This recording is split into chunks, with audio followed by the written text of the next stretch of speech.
Mosley resigns from Wisconsin women's basketball. Without objection, gentleman from California is now recognized for 5 minutes. Thank you, Mr. Chairman. First of all, I'd like to start out with asking unanimous consent to submit documents for the record. Information sheet from Chapman University entitled Athletics NCAA Division III Fact Sheet for Congressional Districts 40 and 46. Letter dated March 10th of this year from Cal State Fullerton, Department of Intercollegiate Athletics. And both of these letters address the issue of college athletes becoming employees and ask Congress to address the national landscape related to NIL and other matters. Third letter from Student Athlete Advisory Committees, Division 1, 2, and 3. Article from the Daily Breeze titled Loyola Marymount made a tough choice to drop 6 sports. Will other universities follow? And finally, Bloomberg Law article entitled College Unions Raise Specter of Scholarship Tax Hit. Without objection. And I want to start out by thanking the NCAA for making a total mess college sports. Given that track record, we find ourselves today where NCAA is asking for an antitrust exemption in perpetuity, given that college sports are still evolving. It's a very interesting ask. I just ask, Mr. Chairman, that we do have additional hearings to address these issues here. All of us are college sports fans, whether it be football, basketball. Personally, I love college wrestling. But to think the amount of money that's involved in college sports, just USC recently signed a $110 million contract, 10-year contract with their head coach, the football. On the other hand, I'm going to show you something. This is the last football helmet from my alma mater, Cal State Fullerton. Second largest school in California, 42,000 athletes. In 1992, because of budget reasons. What did I say?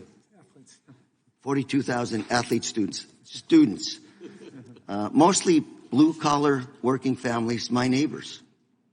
Cut football in 1992 because of budgetary reasons. 2010, they cut the wrestling team because of budgetary reasons. This was especially painful to me because a lot of the kids in my neighborhood, they're street kids. If it wasn't for wrestling, God knows where they'd be. And more importantly, wrestling gave them a taste of success that has changed their lives. Now, local athletic programs don't offer college wrestling. Limits their educational opportunities because most of them don't have scholarships. They live in the neighborhood. They've got to go to a place where they can live at home and wrestle. Mr. Chairman, there are college athletes in 1,000 plus schools, D2, D3. They're not football or basketball powerhouses. My question today is, how will these changes affect those blue-collar, middle-class families, students that are trying to get their college education? So my question to all of you, beginning with Mr. Cooper, is how will allowing athletes to become employees help or harm these thousands of students that are trying to get a college education? Mr. Cooper. And let's start talking about becoming employees. Go ahead. So there's clearly a difference between D2, D3, and D1 institutions, which is why the NCAA has those distinctions. A similar distinction will inevitably be drawn between the Power 5 and the rest of D1 because there's 32 conferences in D1 and, the lower resource institutions in D1 and Wisconsin. And good, bad? Good, bad? What do you mean? If you're an employee, is that going to hurt? Well, the same rules don't need to be imposed on every athlete. The D1 rules and the D2 rules are not the same. So we need to study this issue a little bit more then, is what you're saying. The solution isn't clear yet.